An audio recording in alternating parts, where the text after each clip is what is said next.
everyone to Helicon West. It's nice to see you out tonight, although we get a few more people as people get out of class and charge down to the library to see Helicon West. But welcome to those of you who are here already, and we'll get started because we don't want to waste any of your time. We want to get right to Danielle Dubrasky, our famous guest for this evening. We'll introduce her in a little bit. But first I wanted to say thank you to the Logan Library, our official partners. I'm Star Coolbrook. I'm your Logan City Poet Laureate Emerita, now that our wonderful Shannon Ballum is your new Logan City Poet Laureate. She's here tonight. Well, hi, Ben. Nice to see you, too.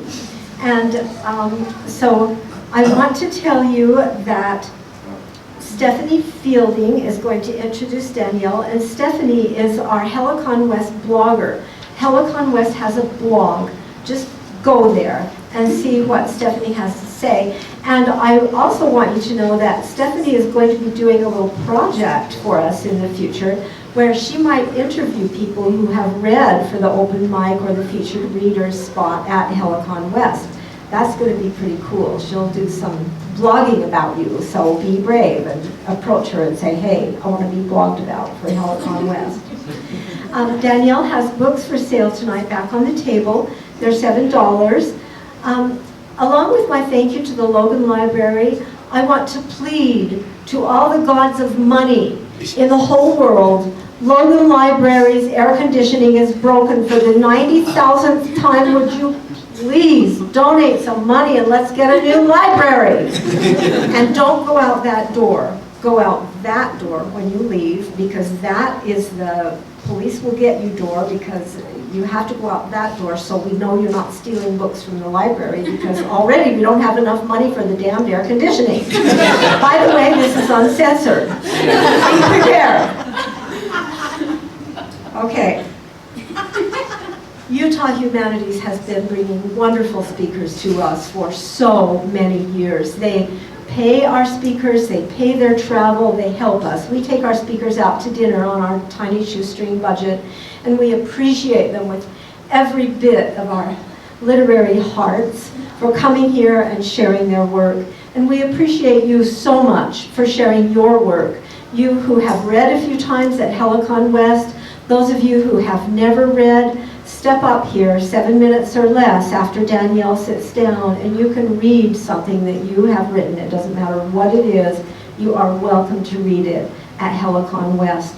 Some of the speakers who are coming to Helicon West and are funded by the Utah Humanities are myself, Star Coolbrook, and my friend Sunny Brown Wilkinson, whose mother is Terry Brown, and some of you may have known her. Terry was on faculty in the English department, and she also ran the Writing Fellows for a while. So her daughter Sunny is coming to read with me, which will be cool because I have some poems about Sunny, but it's not about that Sunny who's reading with me. It's about an alter ego Sunny, and so you'll want to catch that on October 10th here at Helicon West.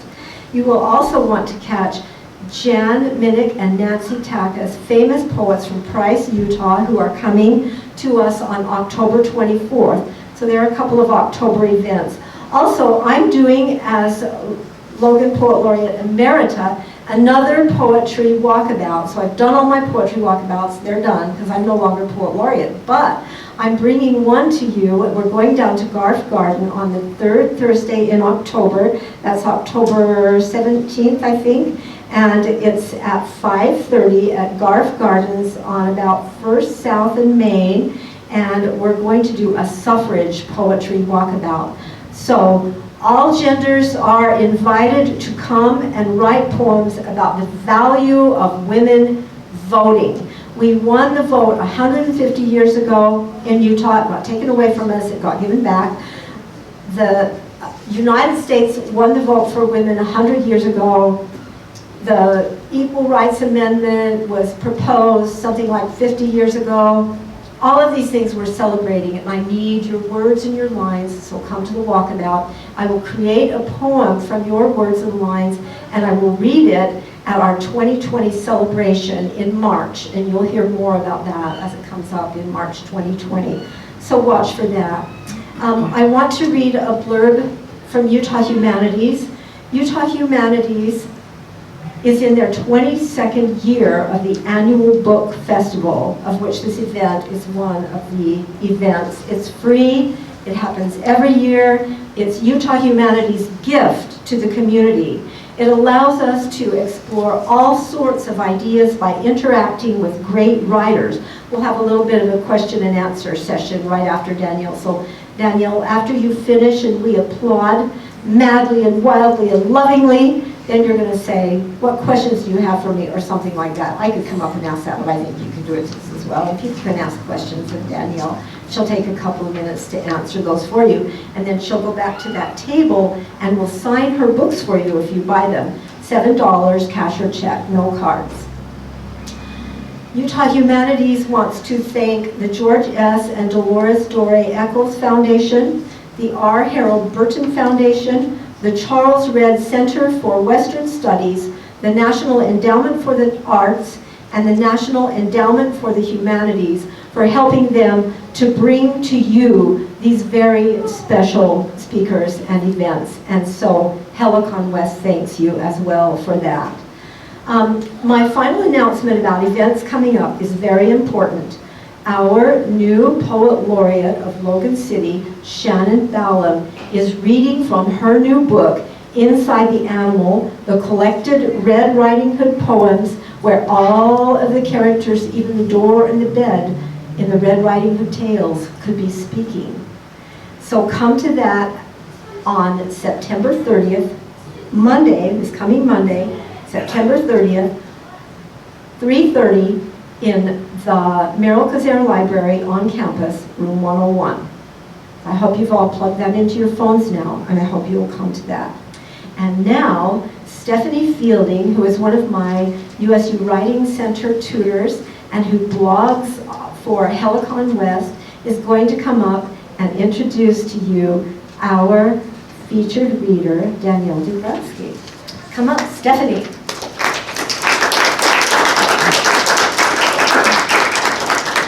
So we're very excited to have Danielle Dubrasky with us here tonight, and we'll just give you some general information to know about her. So she directs the Grace A. Tanner Center for Human Values and is an associate professor of creative writing at Southern Utah University.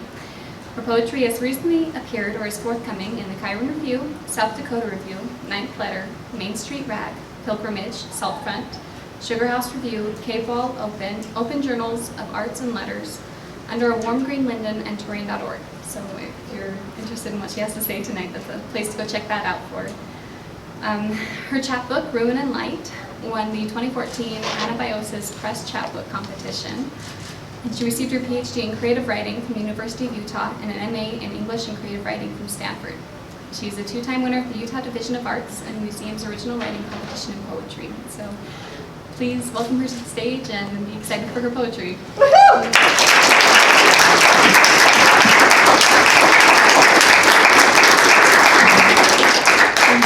Thank you, Stephanie, for that wonderful introduction, and it was wonderful to meet you and Kendall earlier today with regards to USU and what you're doing there. So And Danny, pull that mic as close as you can. just a little bit closer. So is this better? Yeah, okay. That's better. Did you hear my thank yous anyway? So, hopefully you got this. So I'm going to start with a poem that is somewhat of an older poem, but one of the things that I've been working with for the past several years is the notion of place. And some of you might know that I actually grew up back east in Virginia, but my mother moved to southern Utah when I was in my 20s, and the change of landscape as well as some family situations that required that change was very much a focus for me in my writing. So the first few poems are about the notion of place, in particular the southern aspect of place, and then I shift over to the notion of a dual landscape. What is it like to carry two landscapes in your mind? So I'm going to start off with that, and then read some poems from Ruin and Light, and then end with some other newer poems that really have addressed or include more of the Western landscape. So this first poem is titled, I'm trying to find that the other, it's called July Sermons. My girlfriends and I fan each other with Sunday programs, pass notes about the cutest new missionary sent out to the field to sweat in Virginia humidity and talk about spreading the gospel, heeding the Spirit. Stephen Breyer asks after Sunday school in the basement room lit by opaque windows if I want to make out, and I flee upstairs past the humming water fountain. I'm still too short to reach without the step stool, though I'm almost 13, and run out into the sunlight. But can't run away from desire, I scarcely know, and knot in my throat when I see him a week later, holding hands with tall Becca Lithgow, who at our last primary picnic cartwheeled through Sister Holding's blessing of our sandwiches, flashing God and all the boys, restless, eyes barely closed to the arc of her legs. That was one of those early kind of coming-of-age memories. The second poem is actually quite a bit darker, much darker, and you might remember when The Deer Hunter came out, that was the first movie that actually addressed the Vietnam War, and it addressed what the soldiers went through, or at least it was the first one to really look at that in a more serious way. And back then, in the 70s, you were not able to tape anything. So the whole town would go to the movies. If the movie was coming in town, it was a community thing. So when we went, and my whole family went, because my parents took us to everything, regardless of age or rating. We just went to any movie that was out there, and we just sat in the seats and little wide eyes and went home. So that was our experience with the movies. In this particular, the poem explains in the first part of it that because it was so crowded, we kind of got separated, and then that's the rest of the poem. The poem is called One Shot. The night The Deer Hunter opened at Barracks Road Theater, the place was so packed, my family scattered, and I sat next to two men who joked about the rats in the water cage and laughed at the Vietcong soldiers screaming at De Niro and Russian roulette to pull the trigger. But when Christopher Walken put the pistol to his temple, muttered, "One shot," and sent a bullet through his skull, when the last scene closed with a toast to that town's lost son, the theater was silent, except one of the men near me who wept into his hands. In our neighbor's backyard that night, a writer shot himself, Dries Deege Pancake, whose stories told of fallen recruits from West Virginia mining towns, their graduation photos distilled in the memory of friends who stayed behind. Next morning, I drove to the high school past farmland covered in mist, far away from those older brothers who left and never returned, except in sobs breaking over the ones who did, and a town too stunned to speak. So those are the two poems that have to do with that particular place and time.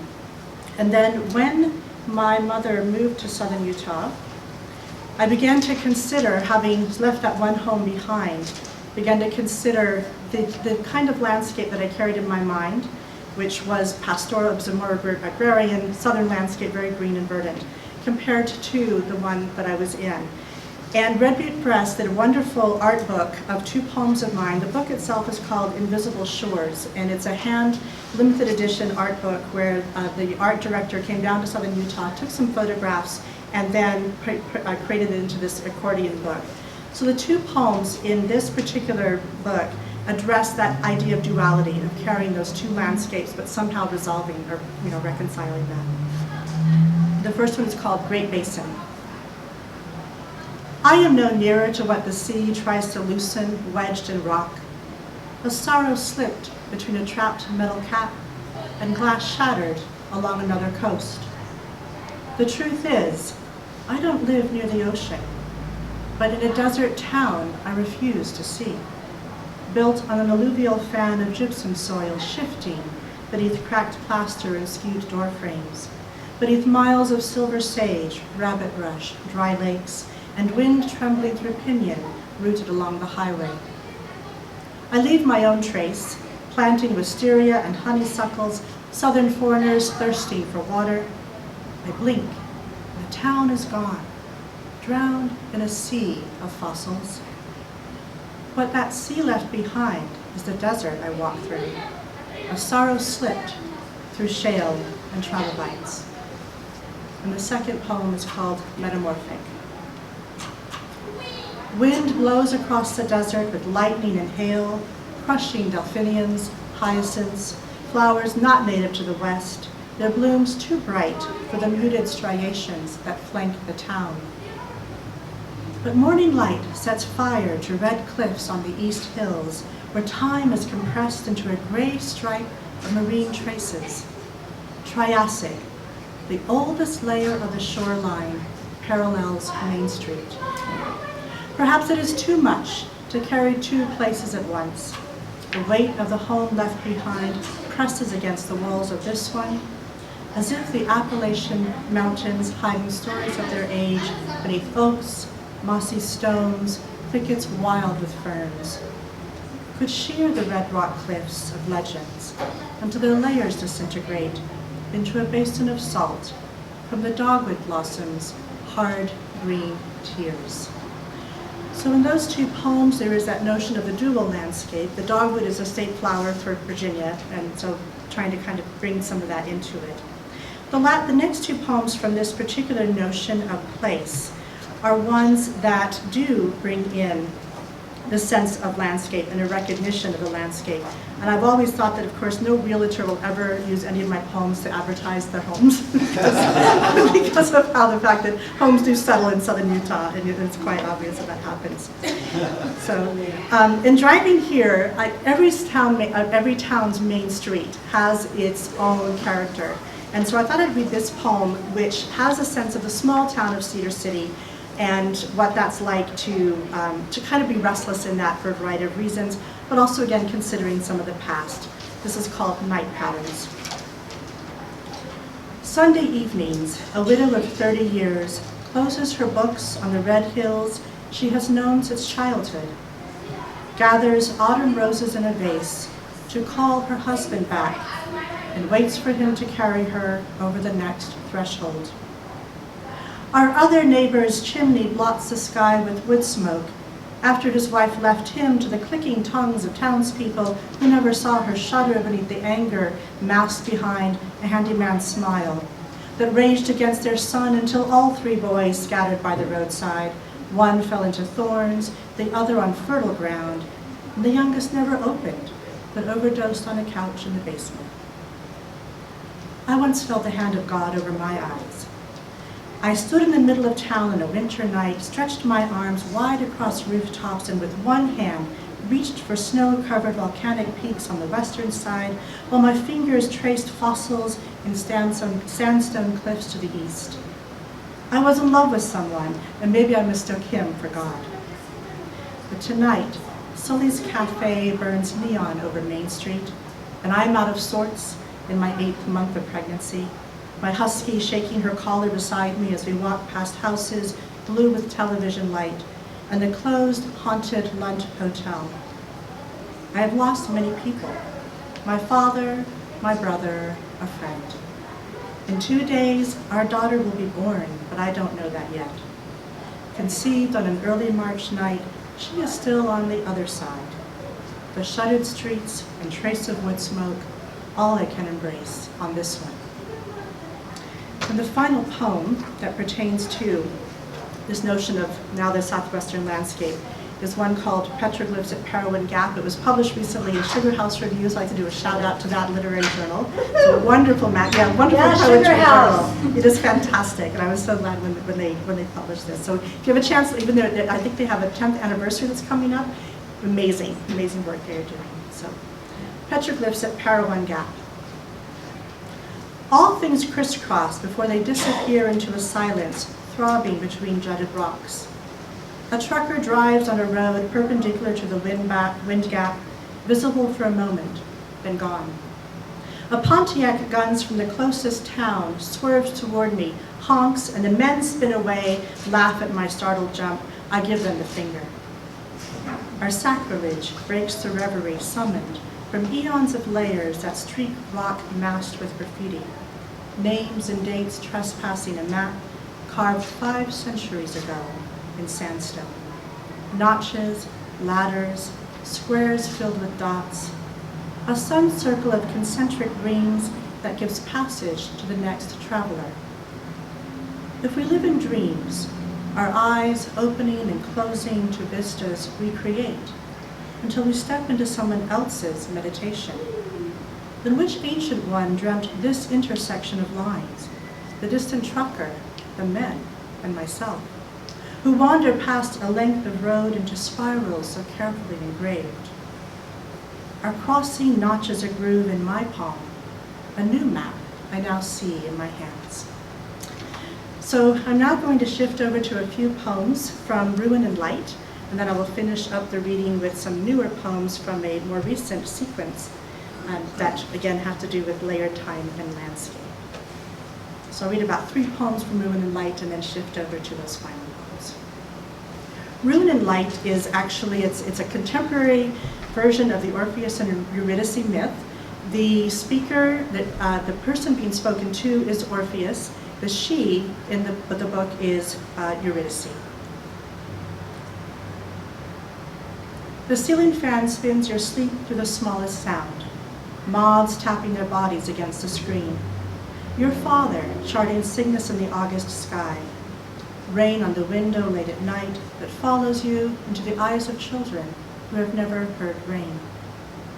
The last thing your mother says to you before you know it is the last thing.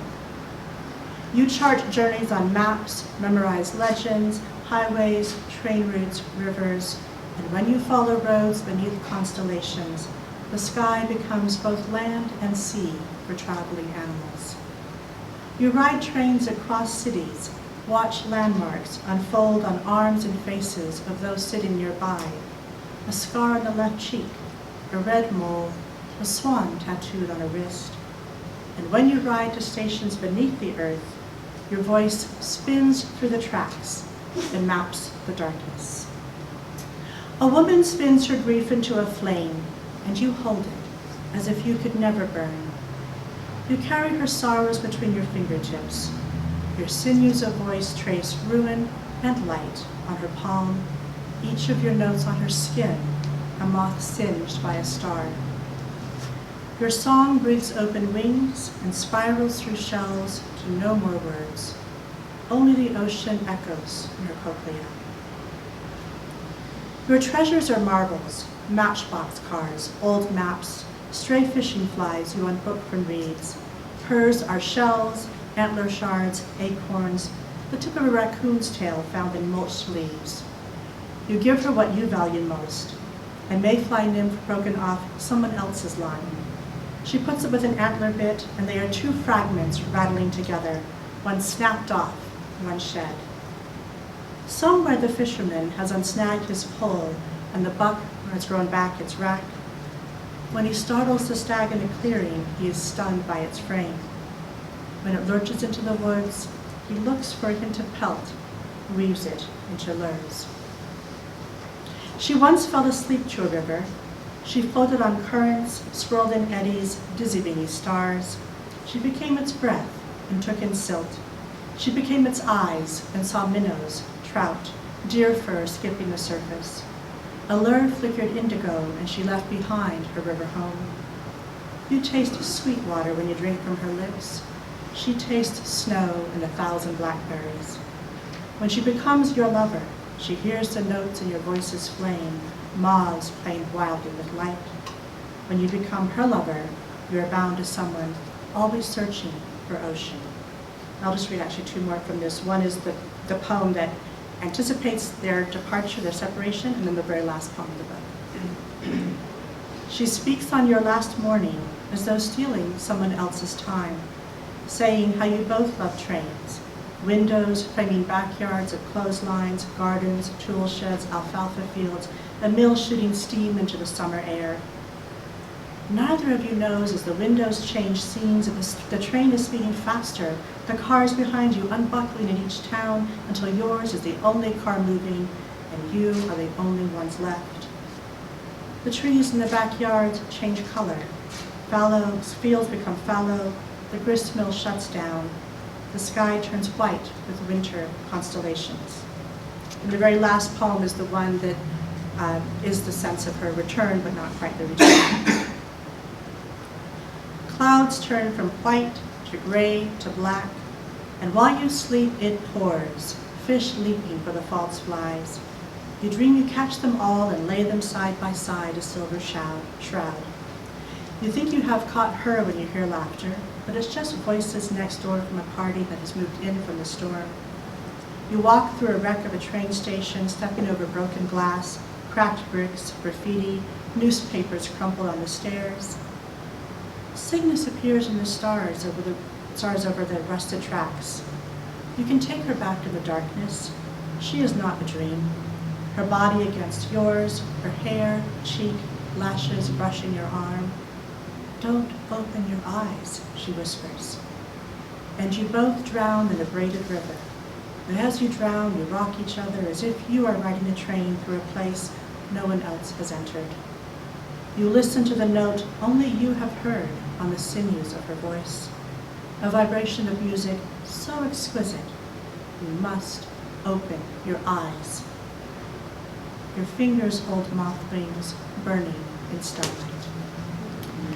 So the last few poems that I will read are from this new series called Hollow Bones, and these are poems that I'm experimenting with the idea of layered time and a kind of a relationship between two people within that layered time. So I'll just read a few poems from this, and then we'll do a question and answer.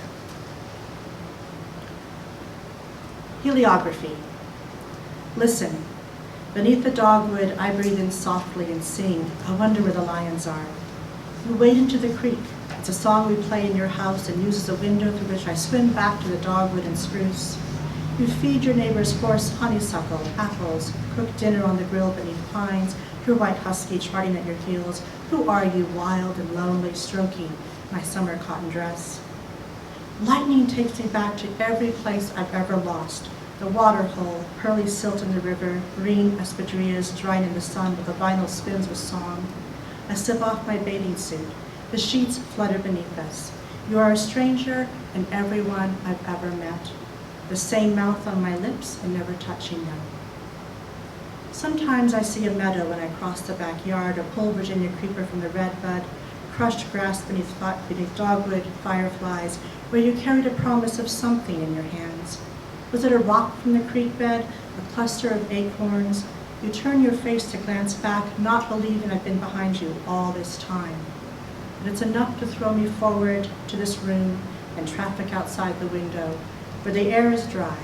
No glen tastes of wild roses, your mouth. June night fills with gossip down the road, revved engines 2 blocks over. I've grown softer, within a hardening shell you once unspelled. Shadow prints. My family waits to sight a black leopard beneath the constellated sky after my father pulls the Land Rover up to a copse of moringa trees, cuts the engine, shines a light into the branches at 2 in the morning. I am 10, fidgeting in the car, tricked and thinking I see a tail, a sleek paw, but the dark body never shows itself. I fall asleep as we drive back to our tent and dream of Kabaki Kabaki, the boy next door who pretends he is Sinbad to rescue me from sea monsters swimming across his backyard to the rock where I stand.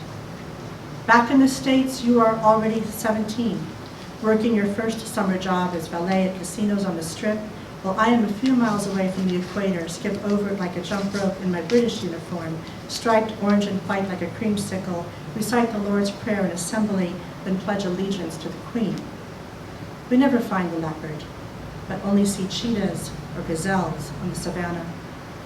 You spend your nights cooling off in Las Vegas, a city called the Meadows, draw a high draft number, drag Tropicana with the windows rolled down. This is years before I move west to your desert and bring the leopard with me. Watch with her eyes as you dive into the pool, glide the length of your body over racing stripes before lifting your head to take a breath. Just as she had watched us from her branch, alert beneath the Milky Way, camouflage in the tree's canopy, muscles tense and ready to spring. The scent of human got too close.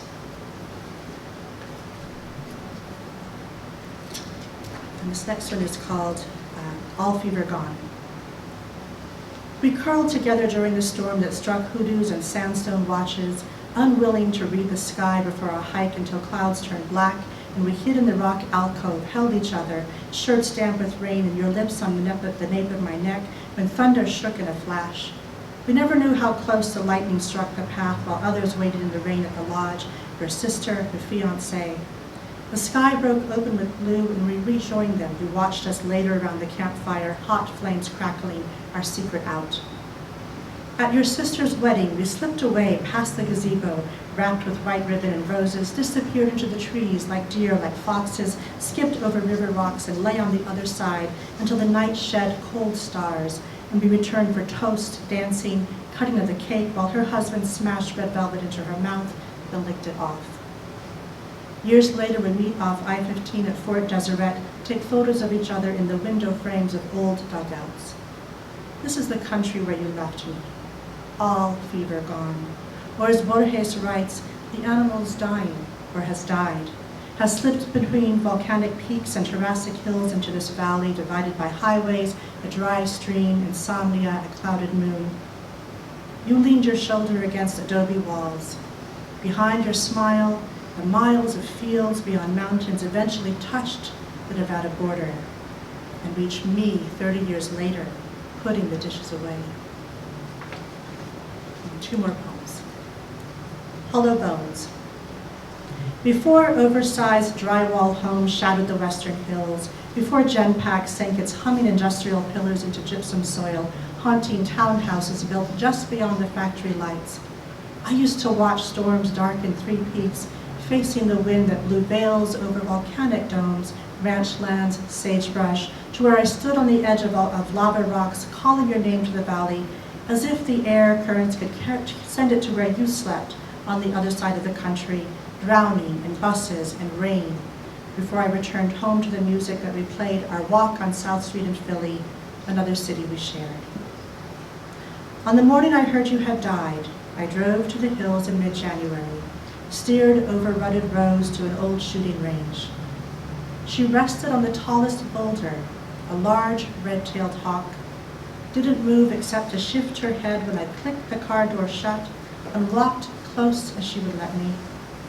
I surveyed the snowfields, ranches, my life, until her scream and tan-spotted wings glided over my head, descended lower and lower in the cold air, folding into a speck just visible in dead locust branches, talons perched on bud scars, dormant until spring.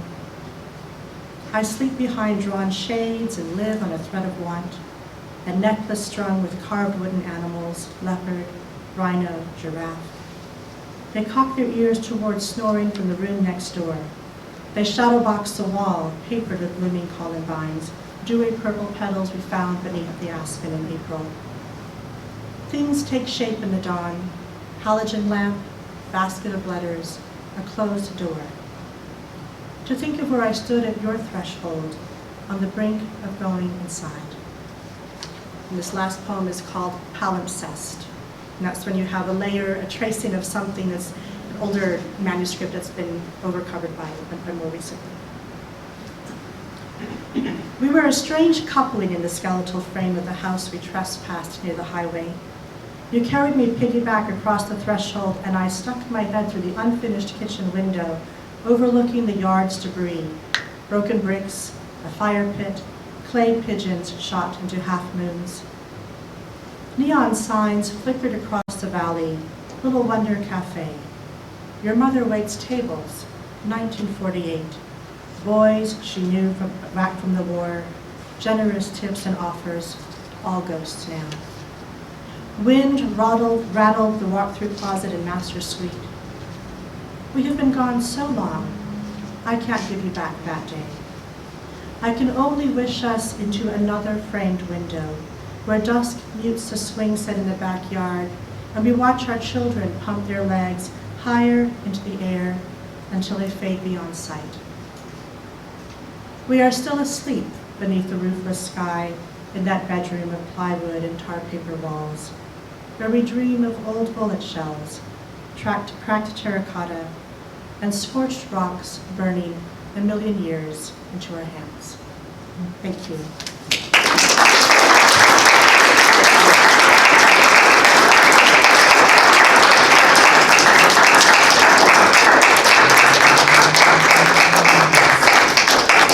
Thank you so much. Thank you.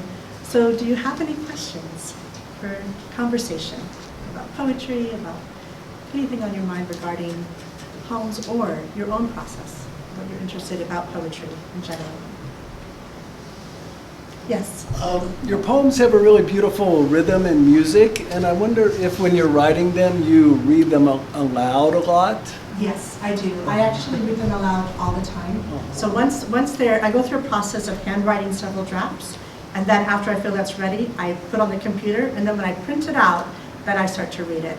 So I write in silence first, because I feel like handwriting is really important. If you're a poet, handwrite all of your poems first. Do not go to the computer, just handwrite them. Because you're actually, your sense of the writing will tell you what to do with those poems. Each time, I like rewrite every single one for several drafts before I put it on the computer. And each rewriting teaches me something else about that poem. So, but yes, and then I read them out loud. Yeah, so that's another thing too, read out loud to listen to your voice. It'll tell you a lot too. Thanks. Yes? This is a question that I'm very interested in a lot of writers, but especially because so much of your poetry is nature-based and has that sort of beauty to it. I guess I was just wondering, is there a place that you prefer to write in? A certain kind of space that you prefer? That's a really, really good question. It's interesting, for me, my writing comes in bits and pieces. So I write several drafts in different places. And then I will go to writers' retreats. So I've been back to the Virginia Center for the Creative Arts a few times, and the Ruin and Light poems were written there. And in fact, that last one about the party, that line was there because there was a group going to a party, and there wasn't enough room for me in the car. So I had to stay behind. They were going to this big oyster festival. But I said, I'll stay behind, I'm okay with that. And then a huge storm came through, and I just thought, okay, I'm going to write a poem. If I can't go to the oyster festival, I'm going to write this poem. So I'll take a poem over a festival. That's right. These days. Yes, exactly. And it turned out they got rained out anyway, so it turned out fine. But I think in terms of that place, ideally, the beach is where I'd love to be able to go to, but that doesn't always work out. So I just keep these drafts, and then I find a time when I can have 2 weeks, just concentrated time, and that's when I put a lot of things together. I have a daughter, 16-year-old daughter, and so there's just a lot of other things right now that kind of preclude that, but I'm on sabbatical in the spring, and that will be a time when I'm going to, in fact, most of my work I've written on sabbatical, like the majority of them, and then revise them at these retreats. But I think that's really nice to have that sense of where you might go in that place. So, yes? What part of Virginia did you grow up in? I grew up in Charlottesville, in central Virginia. Yeah, and there's been some, as you know, Charlottesville's been in the news for some not great things that happened a few years ago, and so there's some things I've been writing about with that. But I'll be going back to Charlottesville to work on some essays about growing up and some other aspects there as well. But yes, that's where I grew up, is in central Virginia. So, are you familiar with Virginia? Yeah, I lived there for a time. Okay. In Lynchburg. In Lynchburg, yeah. So that's just south of Charlottesville. Yeah, beautiful, beautiful area. So, any other questions that you have? Yes. So you described dreams in a beautiful way. I think it was vistas that we create. Yeah. And I just was wondering what your thought process is behind like the importance of how dreams, like the visions of dreams, like contribute to the creation of art, personal. I don't know. It's pretty broad. No, I think there's a great question, because there are poets who actually record their dreams. They do that. That's a process they go through. And I've taught a class with a psychologist called The Psychology of Creative Writing. And I think that dreams he talks about the subconscious, the unconscious, the images of dreams come forward in very interesting ways. And I think it's also interesting when you have a dream about a skill that you've never done in your entire life, and somehow in the dream you're like, like for me it'd be like on a ship and I'm in the ocean, like I've never done that. But somehow in the dream it's all coming together. But I think one thing that other poets, what they do is if you do a poem where you're following dreams, which generally they're not always coherent, they have the effect of a collage. So you have a variety of images that are just collage, that create a collage, and then that collage becomes its kind of own, not that it has to be coherent, it just becomes a reflection of what is there, in terms of your imagination. I also think that writing poetry, I feel like when we write poetry, we are, in a way, the page is like, that's that layer between us and our subconscious. And I feel like, to me, the act of writing poetry is a way of drawing on that imagination. So dreams do a lot of interesting work. When I tell my students when they're revising, I tell them that your brain is working on this poem even if you are not. So that's why I get back, stay in touch with it. Go back and touch base with it every day, do something with it. And then when you're leaving it behind, even your dreams are probably working on it. I just think that that subconscious mind is always working on something.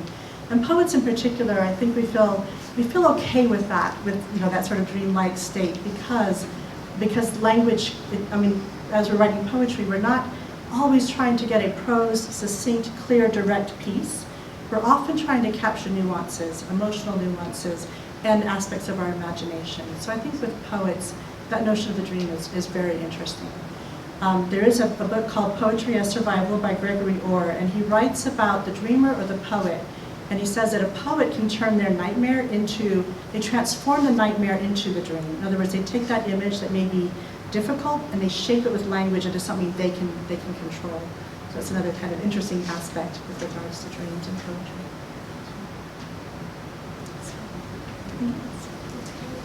Well, Thank you, Danielle. Thank you. Thank you so much.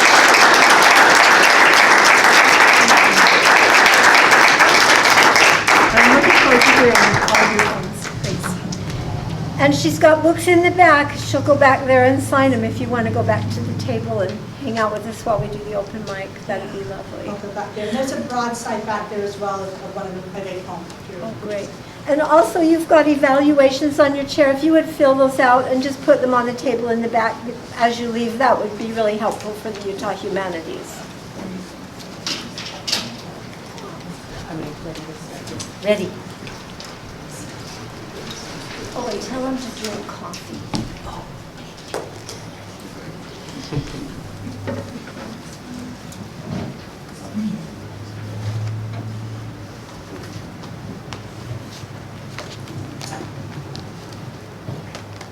Alexis.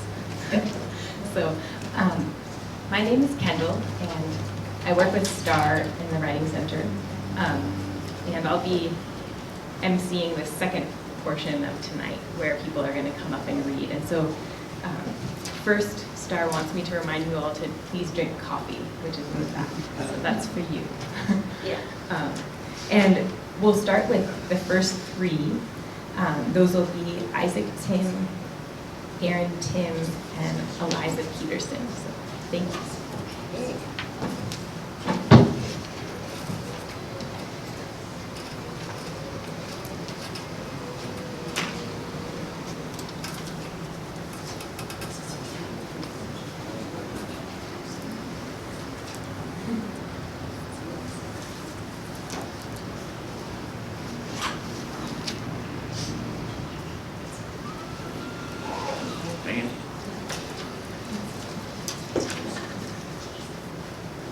Were you going to recline on us? Yeah, I was going to recline way away from this,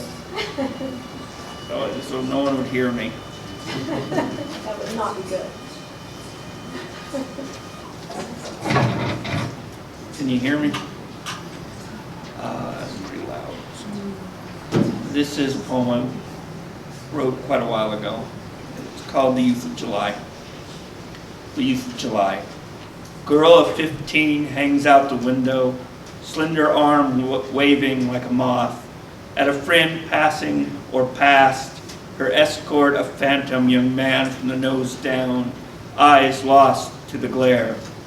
The street flows with the youth of July, some to eddy into parking lots, pieces of green yard, spread on blankets, piled on tailgates, laughter like bells over bass, caught in the small moments between the passing of cars, a cavalcade of tanned elbows and flashing faces under a halo of bangs, pretty smiling girls to be lost, then discovered, passing and turning, crossing in and out of lanes. Sex rumbles in the heart like an engine, a slow present backbeat happening below sheltering cottonwoods, under lap throws, flushed young faces, fumbling hands, groping as if ecstasy can be lost to flow endlessly to the east, out of town, with honking traffic and now headlights. Evening casts itself out, Beer comes out of hiding from under Daddy's gun rack, from behind Mama's quilt, down on the floorboard, and they drink until midnight, until dispensed by unseen hands. Replaced by the empty street, a single slow squad car, neon that winks closed. But somewhere is a rumble under the street lamps, a promise of another Friday night.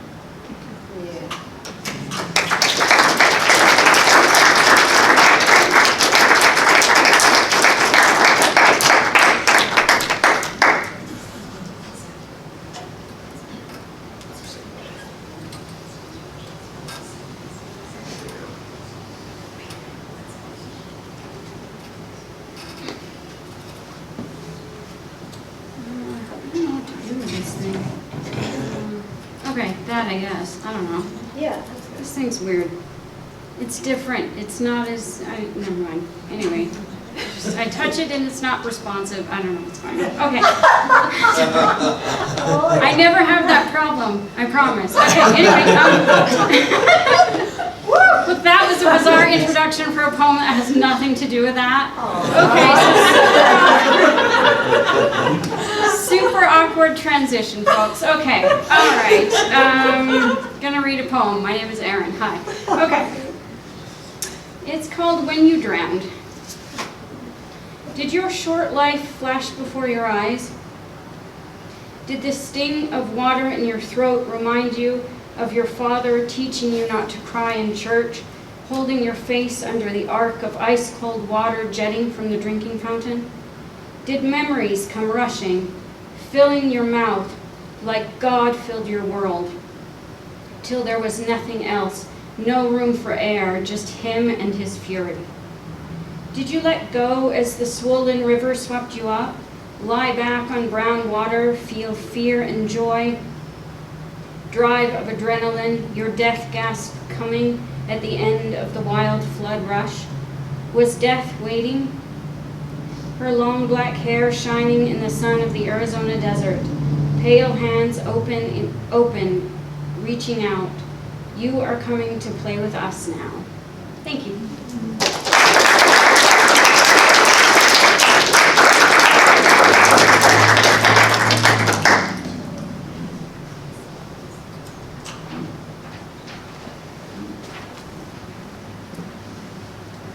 I think it's really neat that Danielle is from Virginia originally, because I just spent the last year and a half in West Virginia and Virginia serving a mission for the Church of Jesus Christ of Latter-day Saints.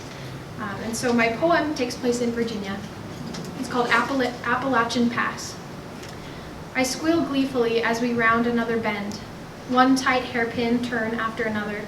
The road is hardly wider than our car, a fearless Nissan Rogue I've grown used to. License plate 3XY777, registered in West Virginia.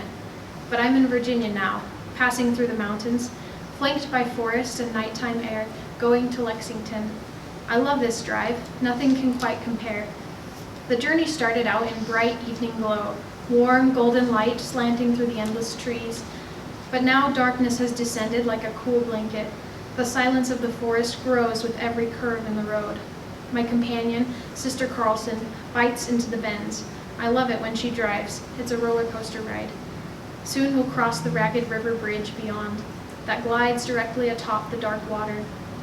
How could I know that one day soon I'd travel this road with a very different person, that we would stop in the quiet night and gaze up at the silvery stars above, thinking of the heavens and how very small we are, and yet how immensely loved and looked after. Or that I'd forge this path once more in a hulking, hefty truck with 5 others, that there'd be a snowstorm paving the roads in ice. Each journey to Lexington always brings adventure. Thank you.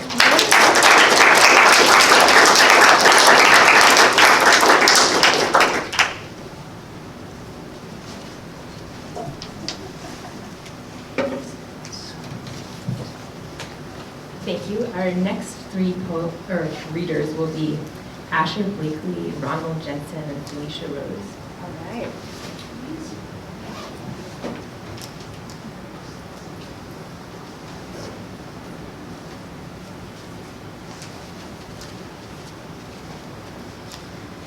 I have two older poems and one new one. Danielle's nature poems were just really, and so I thought I would read one of my older poems that's a nature poem, because I can do that. I have 7 minutes. So it's called A Mother's Lament for Children Unable to Move. Father sun sinks behind Elder Mountain, dresses her copper-dusted valleys in a clean halo, makes her glow.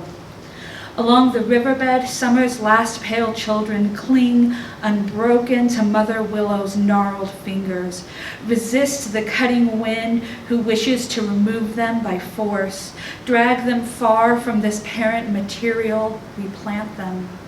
Foreign lands follow new tributaries, a familiar riverbed, not all ground rich to raise the same strong limbs, strong base.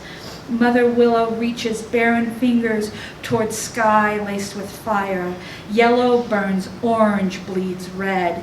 At the edges, smoky purple invades. Night follows fast. Winter chasing those heels blows cold, calculated, strangles the babes too stubborn to leap into new life. This is the new one. It's called Transition Season. I hibernated beneath soil long, aching months, a bulb planted and waiting until slowly I cracked open, pushed up and on and out towards light I couldn't trust. I climbed from my own despair into a bloom of words, truths deep and bright as spring gave birth at the ends of my bleeding fingertips. And I've read this one before, but since I was reading poems about transition and I'm just not quite ready to let go, I thought I'd read it again. It's called What Love Looks Like. As budding teens, love is a display, glittery trinkets pulled out to stake a claim, defend the relationship boundary, a methodology of wrapping your beloved in wards crafted by some other magician. Sleight of hand, create an illusion. Here kneels a man, heart pinned to the palms of his hands, an offering.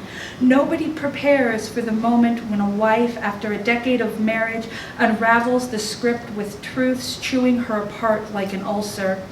It is not that he is first denied the same as she denied himself. It is the way his husband comes around, admits how hard he finds this transition.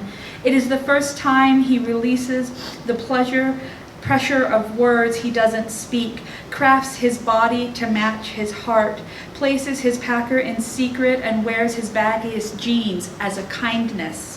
It is his partner's laughter as he undresses that first time, cock positioned all wrong in his boxers, and strips, "Here, honey, look at me," then spends an hour helping get the placement just right. Love is standing in their bedroom almost naked, hair a wild tangle, breasts running riot, armor still black across his eyes and lips, dick positioned perfectly. It is the thickness of his husband's voice. God, you should see your smile right now. You are so beautiful.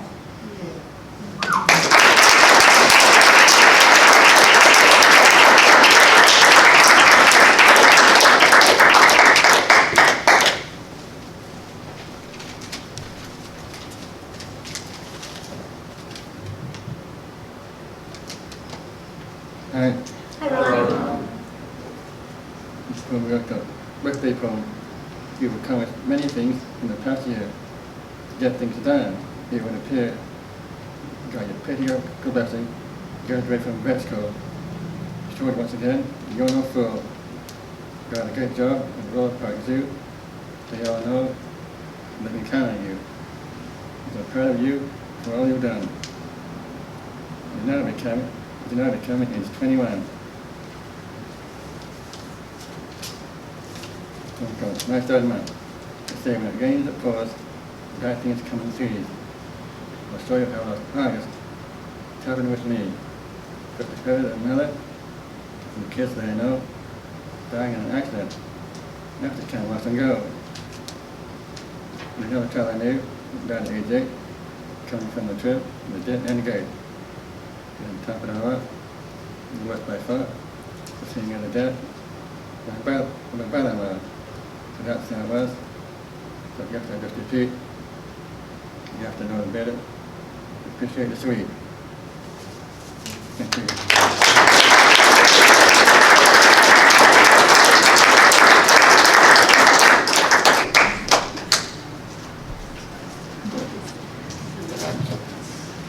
Thank you. Our next three readers will be Star. Then I'll read a short piece. My name is Kendall. And then Andrew Romriel. Did I say Romriel. Romriel. Okay, thank you. Okay. Oh, this will be good.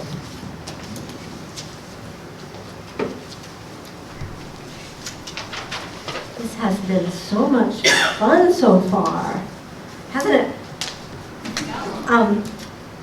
So I wrote a new poem for my group so that they could tell me what to do with it to make it better, and they did, but it's not done yet, and so I will read it to you because September's leaving and it's a poem about September.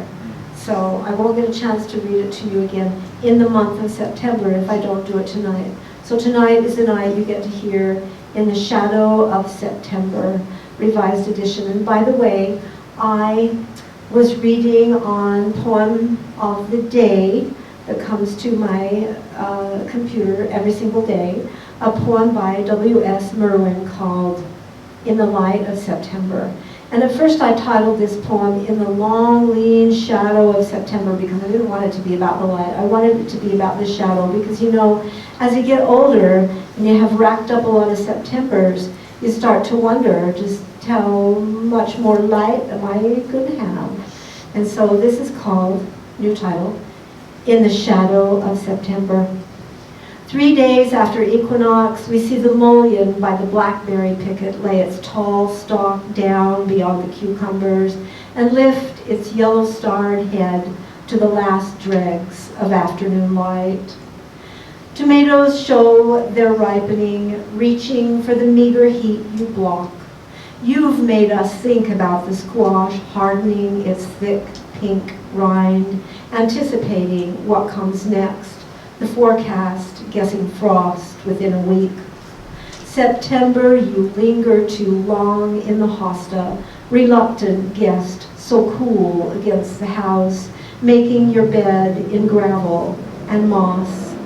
Neighbor cats hunker down, furtive companions lounging in succulents under the eaves, watching for waxwings to land in the crabapple. Your shadow, slipped from its mooring, attaches to our ankles, its weight as relentless as if it had substance. It seeps liquid-like, inking the paver path out to the tarragon, creeping up the shed wall, blue as the plums that fall overnight in the cold, falling down that long, deep well of you.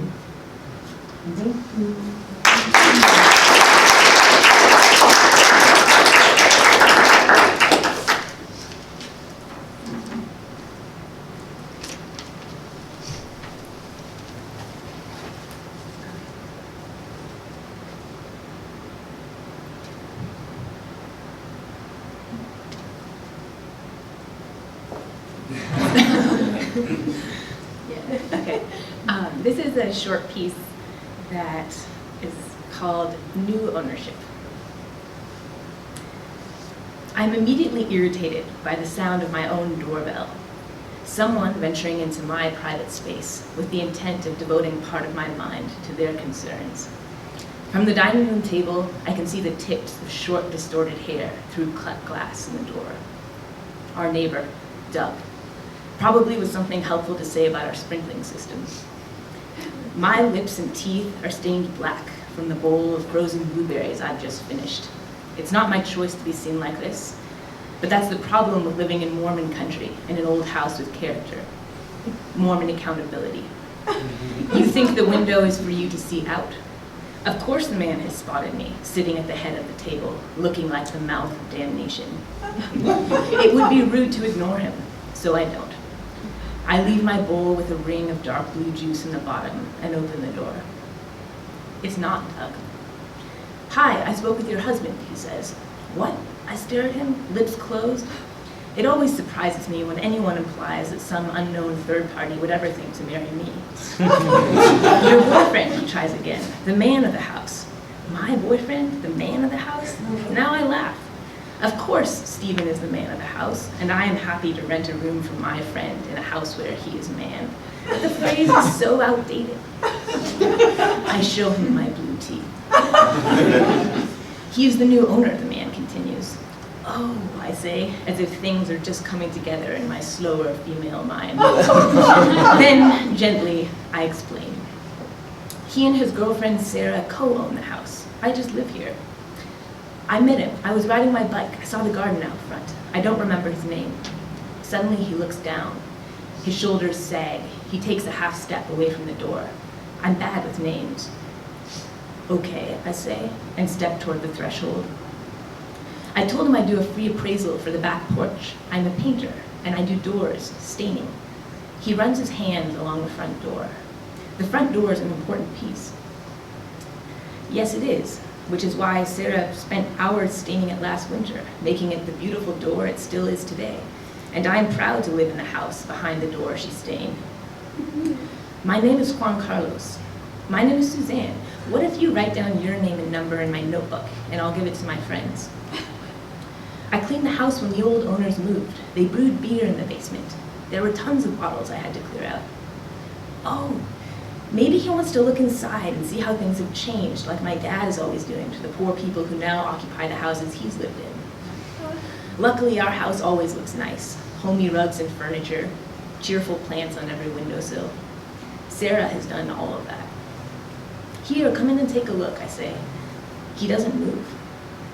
Oh, I know the whole layout. The kitchen is back there, he says, motioning. The 2 big bedrooms upstairs and the small one, the apple tree in the back. I used to drink wine and sit on the back porch painting watercolors.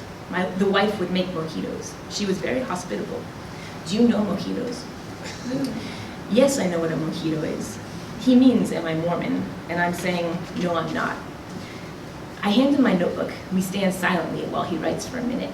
Then I take it back. You been to the White Owl? Yes, I know the White Owl. You could all come meet me there tonight for a beer, he says. I could treat you all to a beer. I have plans tonight, I say, which is true. But I'll tell Sarah and Stephen. I'll give them your message. I close the door. Stephen emerges from the basement. Do you know a guy, Juan Carlos? Oh yeah, he talked to me a while ago when I was out weeding at night with my headlamp. He's just a guy looking for work. He wrote his number down here. I hold my notebook out to Stephen, but he doesn't take it. He's already doing something else.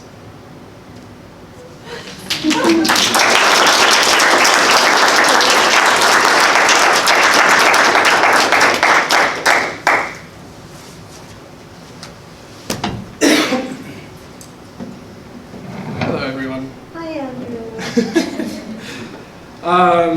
So this first poem I'm going to read, it's based around this visit I just had at school to the Fine Arts Museum that's now on campus. Right now they have these photographs of the Dugway Proving Grounds here in Utah, and I kind of had this assignment to go and just stare at one of these pieces for a good long while and then write about it, which I thought would be fine, and then I kind of had a breakdown afterwards, so, you know, so I wrote about it, you know, as you do. So this is called A Visit to the Target S-Grid 2014. I didn't know about the Dugway Proving Grounds, about the scars like rivers reaching across her ribs. She screamed for mercy, I think, but I don't know if I listened. I don't remember the way prayer licked me like abuse. I do know I swabbed the spit from my cheek after because I wondered if it was my origin, my cycle, my metaphor to live in the city of broken coffee mugs. I stepped on the chipped fragments and she lapped up my blood into her roots, veins, stretching riverside quadrants of chemical warfare. I gather up the shards and melt them together like stained glass in chapels. It's not as beautiful, not as celestial, but her kingdom includes me, and perhaps that's worth the coffee spilling down my chin, soaking into my shoes, my teeth cracking against ceramic shards of my body. I watch the frozen Dugway and wonder why my life amounts to everything. She whispers through these metallic photographs. I kneel. My knees crack on floorboards, my head bowed. I am listening now. And second one I'm going to read to you. It's a new sort of thing I'm working on. I dabble a little bit in poetry, in the retelling of fairy tales and things. I'm working on some Peter Pan stuff. So this one's called When in Return to Neverland. Neverland again, the waters churn. Blank verses scratched on blank bark shouts a truth broken from the island. The dirt is rusting in my mouth, specks of earth grinding between my teeth. He's a jokester, they say. I wonder now if it was a choice to follow at all. We were all lost boys once, but I begged to return, and in return I could be buried in the ocean there. A fairy's flutter, we sing together. We break against the forest as we call to God for someone greater, a being that has higher authority to call back. Our landlines, our vines, our paper, leaves taken from the canopy above. I wonder if I'm hostage. I wonder if I'm free. I wonder if there's a difference here. But in the land of the ancients, I refuse to be bound. Thank you.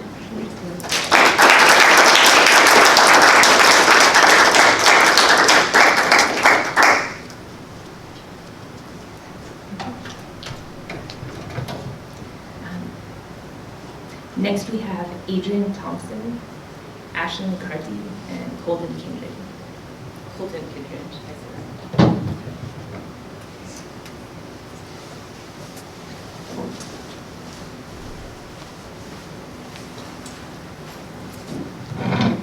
Hello, I'm Adrien Thomson, obviously. And our discussion of dreams and how that comes into poetry is really interesting because over this summer I've actually started a process of trying to nail down a list of I call them dreamscape phantasms. And there's two parts to that phrase. The first, dreamscape, is these landscapes that we create inside our own brains. And the second word is phantasm, which is a philosophical term. So close your eyes for just a second and picture a house. Now it may be your house, it may be a child's drawing of a house, it might be a square and a triangle with some windows and a chimney. But whatever that image of a house is, that's your phantasm of a house. That's what you think of when you hear the word house, and that is what will always be associated with it. So I've been going back through and not only finding my own phantasms of things, but also touching upon and making poems of dreams that only happen once and are so immersive and so vibrant and shocking at the same time that I'll never forget them, even if they happen once. So this is one of those. And I try to pin down when these happened. This one happened in December of last year. So it's called Pink Indian Courtyard. I am somewhere in India in the pink misted morning, in a district far inland, in the old part of the city, in a soft yellow stone courtyard tucked behind larger buildings, connected to wide cobble alleyways eastward. The buildings around me are the brightest of pink. An elephant stands in the middle of the courtyard, draped in a tasseled pink rug set with baby blue stones. Around its feet, among the cobble-smooth stones, An arsenal of faded leaves have cooled from a tree that grows in a square dirt patch in the courtyard. The leaves are frail yellow, star-pointed, curled. Great clouds of them blow up in whirls. I stand there with the elephant, listening to the silence, watching the bleaching pink rooftops fade into the haze. So this next one is vaguely environmental, which is good because of the recent environmental marches that we've been having. And this one actually has a specific date, so this was, what's the 7th month, June? Yeah, June 9th of this year. And it's called Alaskan Refinery. I am accompanied by the majority of the main cast from The Office, and we have taken an excursion, I don't know why, to Alaska. The air is so cold, frost dances in it. The sun is so bright, and the sky is pale milk. The snow-covered ground is coated with refuse, hard water brown spillage that reeks chemical rust all around us. A refinery or factory or mill stand stark brown-reeking buildings against the white hellscape. The roads are thick mud, the coastline is rock, the sea appears beautiful, deep blue beside it. We stop at the point where a large building rests, made of glass and blue stone, the visitor's lodge. Inside, all the rank and the refuse is gone, and it's a big space of lavishly carpeted ballrooms, massive tapestries hung from 60-foot ceilings, great windows looking out over the sea, and walls covered in the skulls of every big game sort of animal. It just screams Alaska. There are a million people in there, from each corner of the globe, all of them in sunglasses and yelling, waving brochures, wearing sun hats, flashing wristbands, we need to go. A wrinkled middle-aged woman with a great scar on her shoulder tells us frantic in the lobby how, just last weekend, at the pebbled edge of the water just outside over there, a walrus came out of the sea straight like a man, and with its tusk carved a great bleeding gash in her shoulder. They'd since killed it, she'd said, but the pain was still there. I wonder if the drilling had driven it inland, but the gang has already pulled me outside. In the parking lot, I gather a better idea of who's with me. Pam, Dwight, Phyllis, and Kevin, Oscar, Meredith, Kelly, 16 in all, but that can't be right. We have only 2 cars, not Michael, but his Sebring, except when we were inside, the top had been down, and now the inside has filled up with snow, despite the fact that it hadn't been snowing all day.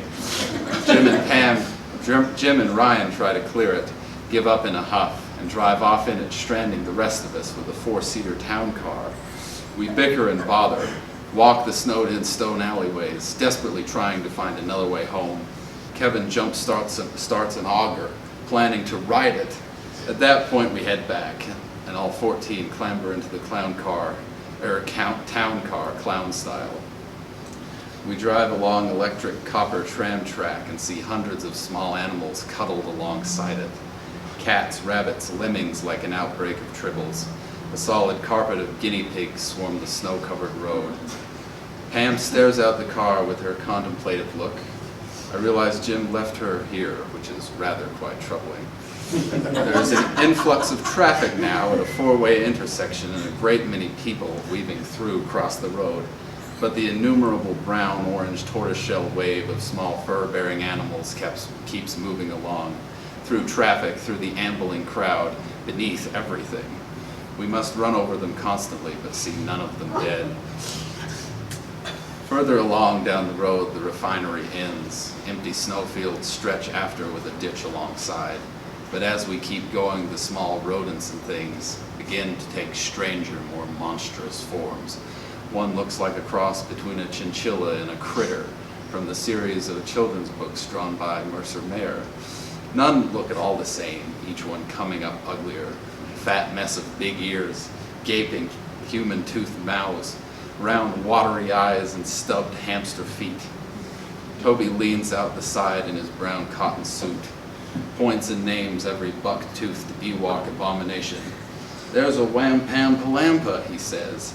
and that one a schmoop. And from their puddles they stare like bloated dead Furbies back.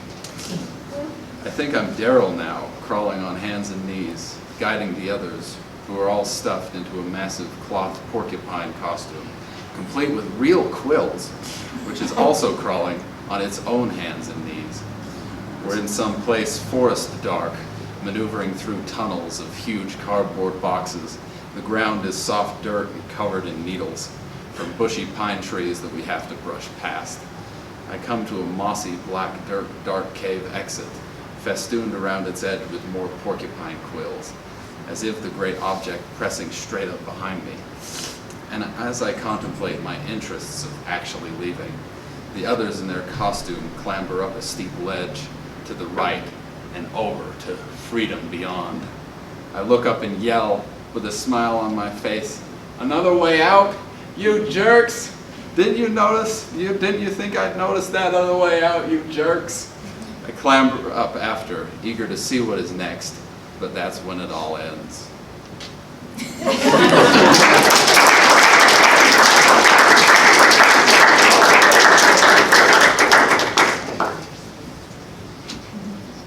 Hello, my name is Ashley. This is a piece where I had a phrase kind of stuck in my head for a couple of days, and I was just going to read that, but then all of this thought just came to me in my car before I walked in. So hopefully it sounds as good as it did in the moment. Dance to the sound of breaking glass of the picture frames that have fallen from the pedestals of the people in them on. Sing to the rising song of independence as you no longer answer to anybody, and scream alongside your comfort zone as you, honey, you have moved forward, and dance to the sound of breaking glass as your path behind you shatters. And then I have another one so I just turned 21, and me and my boyfriend went to LA for the weekend for it. It was a lot of fun, and this little phrase is just kind of a summary of what I thought of everyone in LA. LA is a place where your bartenders are singing and rhyming because they are begging to be found for a talent other than pouring someone else's happiness. Thank you.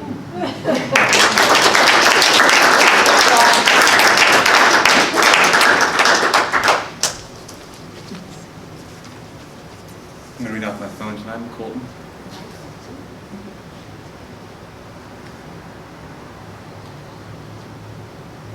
This kind of long one, and maybe another one that's a little more. This is actually my response to the Nobel-winning Bob Dylan, however arrogant that is. It is not where Yeah, okay, for sure. It is not where I've been that I care to describe. These things are trivialized. As the thin man of ballads, how the times have changed and I can't say how, and you haven't spoken but to spook in weeks. Do I care to know what it is, Mr. Jones? Tell me, Jones, Jones, are we in the classical era for the geeks? Throw me a bone, man. I'm trying to make it home, but I don't know which way I am going. So he tells me before I leave, ooh, keep your eyes down from the police force boot. No need to read anything anymore. Teachers spine the piano. You can give your hands to the Hitchcock man with the caddy lacking morals, but never a drink in hand. I am that man. Take my wallet and keys. There is a fight. There is no fighting. Worth the blood, the man, or homeland. There is no soil left for battlegrounds. There is no sweat for fencing. The fences are for the peoples here. He seems to say, how queer, Miss Jones. Must I try to end this brave new world? Is to doom yourself to the ending, he says. These people walk around and can't talk love through their eyes. The hung around mugs of the strung out, even these baroque bodies broken in by the brokenness can. What's wrong with you? Are you a broken receiver to the love machine? No, you aren't. Why can't you tell yourself? You are not a broken love machine. You because your love receiver is broken. You are Baroque, baby, so the eyes in the mirror get a little foggy, or it's a haze you are in. They says this and they says that about you, but you don't care, do you? Love machine? It's all going home. We're all going home, they say. The dogs are on some fiend, they say. Maybe it's the junk and maybe it's the rats. There's a world out here going ripe. There are the rancid growing spores out their eyes. And hey, the salesman is just now pulling up. There is no flight anymore. With the blood, there is no soil left for battlegrounds. There is no sweat for fencing the fences of the peoples here. Are we in the classical era for the geeks? Throw me a bone, man. I'm trying to make it home, but I don't know which way I can go. And I'll read one more.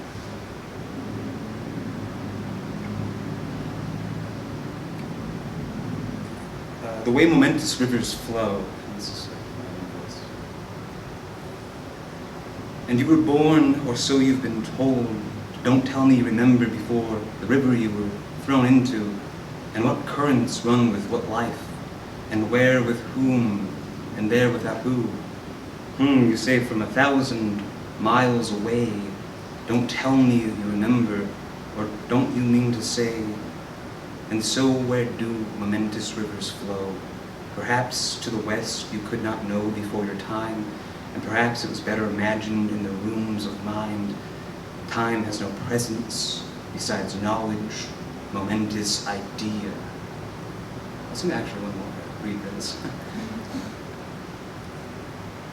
These are really both four stanza songs, though. I think it's the ideal song. A song for those of the path. Do not forget why you did fret, and do not go now without your flow, and never step out of line. And did you not know the line of your soul is refracting the 50-odd dimensions? And go into the forests, low, and hold yourself a while, with the hands in the sky. Realize your eyes, and see your body from the within without. No doubt in your 57D origami skin, no sin the body, flow and know that you are within and without. Let the creatures of your life harmonize. Thank you.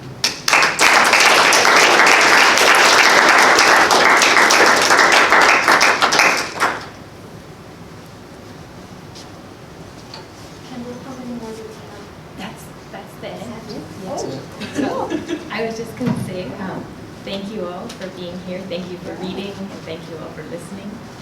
And make sure to say hi to Danielle Dubrasky on your way out and look at her book. Yeah, and fill out evaluations. And could you please help put your chairs against the wall?